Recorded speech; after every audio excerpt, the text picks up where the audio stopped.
छोटे नन्हे मुन्ने बच्चे उनका दिमाग प्रोग्रेस न कर पाए। वो जब स्कूल में जाएंगे वहां पढ़ेंगे उनका दिमाग डेवलप होगा, तो जब वो 5वीं में अच्छा नंबर लाएंगे तो माँ बाप भी कहेंगे कि हमारा बेटा पढ़ने में अच्छा है, मैं इसको स्कूल भेजूंगा। स्कूल से वो कॉलेज जाएगा, कॉलेज से वो और भी जगहों पे जाएगा पढ़ने, और जब वो पढ़ लिख लेगा तो अपने अधिकारों को लेकर वो सचेत हो जाएगा। वो सरकार से सवाल करेगा कि हमें रोजगार उपलब्ध कराओ, ये हमारा संवैधानिक अधिकार है।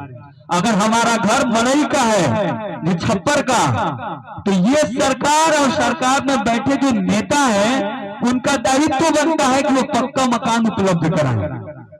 बड़े बड़े सिर्फ सबूते छोड़ने से नहीं होता है।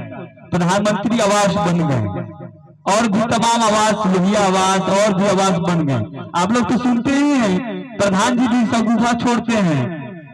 तो ये हमारा संवैधानिक अधिकार है, और ये जो सरकार में चाहे कोई भी पार्टी हो, मैं किसी पार्टी को नहीं कहूंगा इंडिविजुअल, क्योंकि हम एक आम नागरिक हैं, तो हम यही चाहते हैं कि कोई भी सरकार आ जाए हमारा रोटी कपड़ा मकान का प्रबंध करे, हमारे बच्चों के लिए, हमारे लिए स्वस्थ शिक्षा रोजगार उपलब्ध कराए। जब हम शिक्षित रहेंगे तो हमें पता चलेगा ना कि हमें क्या खाना है क्या नहीं खाना है। तो हम जब खाएंगे तो हमारे बॉडी में जाएगी, और जब बॉडी में जाएगी तो अच्छा चीज खाएंगे तो हम तंदुरुस्त होंगे, बुरा चीज खाएंगे तो बीमार पड़ जाएंगे। तो ये एक साजिश है और बहुत लंबी बात है। आप लोग जानते हैं इस देश में अगर विकास का एक साधन है तो है जाति जनगणना। आप सभी लोगों को पता है कि जाति है जो जाति नहीं है। एक गांव में कोई निषाद है, कोई भिंड है, कोई मछुआ है, कोई कुशवाहा है, कोई कुर्मी है, कोई पाल है, कोई गरीबी, मतलब तमाम जातियां हैं।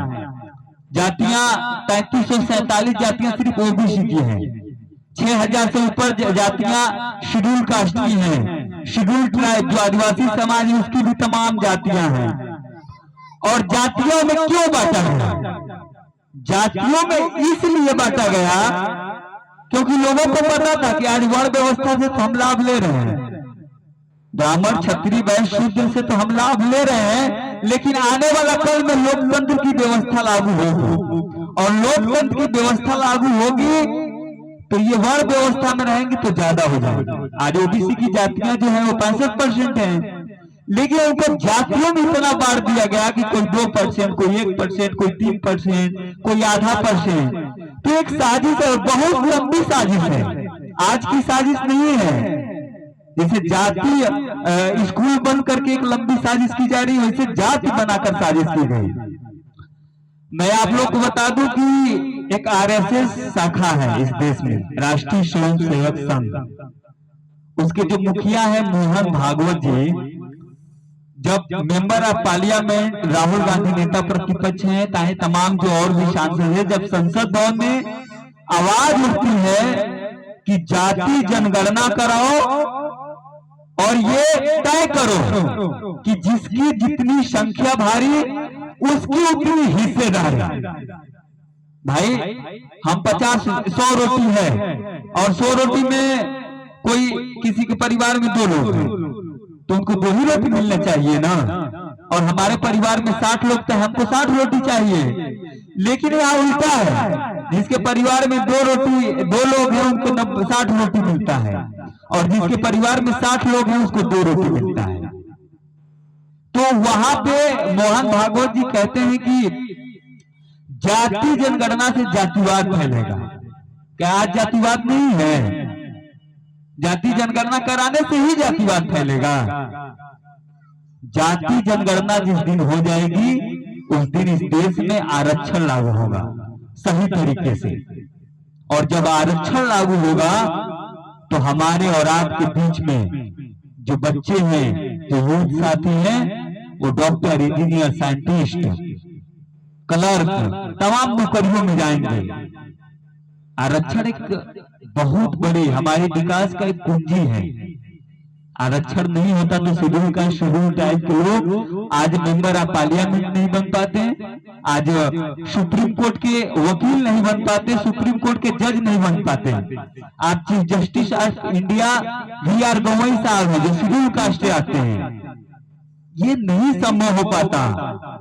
आज 130 आरक्षित सीट है ना लोकसभा में, अगर नहीं होता तो कोई बन जाता, आरक्षित नहीं होता तो कोई बन जाता शेड्यूल कास्ट का, नहीं बन पाता। तो इस देश में आरक्षण बहुत जरूरी है। सोचिए अब हम लोग के साथ किस तरह से साजिश की जाती है कॉलेज यूनिवर्सिटी में। एक होता है नॉट फाउंड सुटेबल, यानी कि आप योग्य नहीं हैं। आप लोगों को पता होगा कि नॉट फाउंड सुटेबल क्या होता है।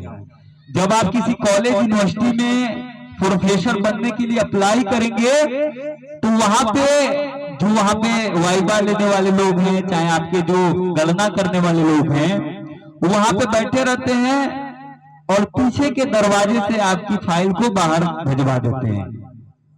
और हमारा आरक्षण मिलने के बाद भी आरक्षण है कि ओबीसी को 27% आरक्षण है, लेकिन 27% आरक्षण भी कॉलेज यूनिवर्सिटी में इंप्लीमेंट नहीं हो पा रहा है। उसको नाम दिया जा रहा है नॉट फाउंड सुटेबल, यानी कि जिसकी आबादी 65% है उसमें 27 लोग भी पढ़े लिखे नहीं है। आप सोचिए संभव है? कौन नहीं पढ़ा लिखा है? 27% आरक्षण भी लागू नहीं कर रहे हैं। 22.5% आरक्षण SC/ST को मिला है, उनका भी तमाम पदवी खाली है, उनके भी साथ वही हो रहा है नॉट फाउंड सुटेबल। लेकिन वो नॉट फाउंड सुटेबल करके कहां जा रहा है? कोई ना कोई तो है ही हमारे बच्चों को पढ़ाने के लिए, कल्पित इतिहास को बताने के लिए। आप किसी कॉलेज में जाइए, कहिए कि बहन वीरांगना फूलन देवी का इतिहास बताओ, तो कहेगा ये कौन है, हमको तो पता ही नहीं है। वो नहीं चाहता है कि आप अपने इतिहास को जाने। जिस दिन आप अपने इतिहास को जानेंगे उस दिन आपके अंदर गट्स आ जाएगा, आपके अंदर बात करने का तरीका आ जाएगा, आप अपने अधिकारों को लेकर सचेत हो जाएंगे। इसलिए नॉट फाउंड सुटेबल करके अपने लिए 10% आरक्षण लागू करवाया है, जिसे कहते हैं इकोनॉमिक वीकर सेक्शन। आप सोच कर देखिए कि इस देश में क्या संवर समाज के पास नौकरियों में वही है, आज खेत खलिहान उसी के नाम पे है, बाग बगीचे टेंडर वेंडर जितना भी है सब उसी के नाम पे है ना।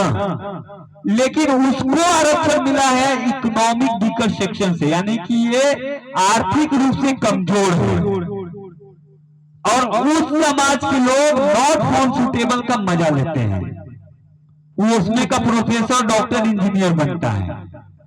तो ये बहुत बड़ी साजिश है और ग्राउंड पर अगर इसे जन जन तक नहीं पहुंचाया जाएगा, अपने लोगों को नहीं बताया जाएगा, तो हम लोग को यूं ही कोई गुमराह कर देता है।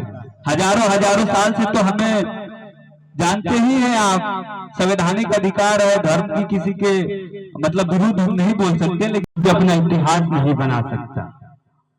हम लोग उस समाज से हैं, हम लोग इस देश के मूल निवासी हैं। हमारा जल जंगल जमीन छीन लिया गया, हमें अपाहिज बना दिया गया अपने ही देश में। तमाम जो मनुवादी मानसिकता के लोग हैं वो एक शायरी बनाते हैं कि तूफानों से मत डरो, सैलाबों पर वार करो। तूफानों से मत डरो, सैलाबों पर वार करो। मल्लाहों का चक्कर छोड़ो, तैर के दरिया पार करो।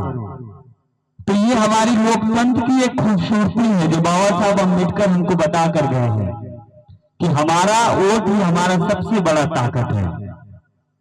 तो हम चाहेंगे तो तुम्हें नौका से अपना पार कराएंगे, अगर नहीं चाहेंगे तो तुम्हें मझधार में ही छोड़ जाएंगे। तो राजनीतिक जो पार्टियां हैं वो तमाम आएंगी जाएंगी, लेकिन जो विचारधारा है, जो हमारी आइकॉन है, जो हमारी आइडियल है, वो हमारे बीच में हमेशा से है और रहेंगे।